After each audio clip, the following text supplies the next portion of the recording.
நம்ம வாழ்க்கையில் சில நேரங்களில் யாரும் நமக்கு வழிகாட்ட மாட்டாங்க. அந்த நேரத்தில் நாம் என்ன செய்யணும் தெரியுமா? நம்ம பாதையை நாமே உருவாக்கணும். தமிழ்நாட்டின் ஒரு சிறிய கிராமத்தில் அரவிந்த் என்ற ஒரு பையன் வாழ்ந்தான்.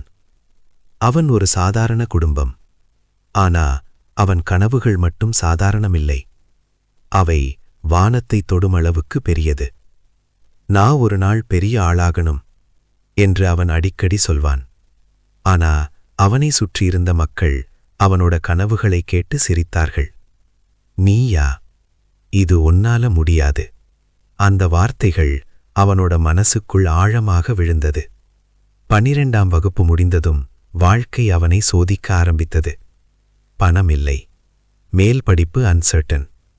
வழி தெரியாத இருள். ஒரு நாள் அவன் அப்பா சொன்னார், வேலைக்கு போனா நல்லது. அந்த ஒரு வாக்கியம் அவன் உள்ளத்தை உடைத்தது.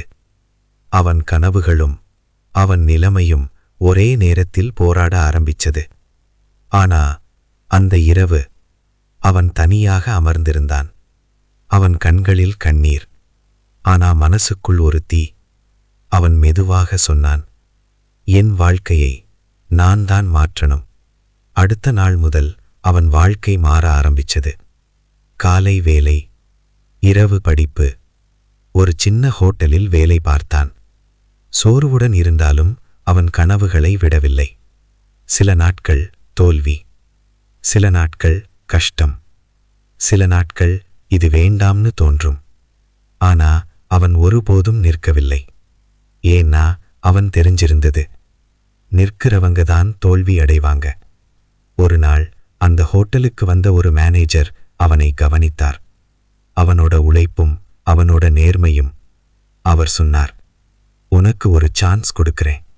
அது அவன் வாழ்க்கையின் மிகப்பெரிய திருப்பம். இன்டர்ன்ஷிப், அதுக்கு பிறகு ஜாப், பிறகு growth. ஒவ்வொரு நாளும் அவன் தன்னை நிரூபித்தான். பல வருடங்கள் கழித்து அதே அரவிந்த் ஒரு பெரிய பொசிஷனில் இருந்தான். அவன் ஒரு நாள் திரும்பி பார்த்தான். அவன் ஆரம்பித்த அந்த சின்ன கிராமத்தை. அவன் சிரித்தான். மெதுவாக சொன்னான், யாரும் எனக்கு வழிகாட்டல. நான் தான் என் பாதையை உருவாக்கினேன். உன்னால முடியாது என்று சொல்லும் உலகத்துக்கு நீயே உன் பதிலாகு.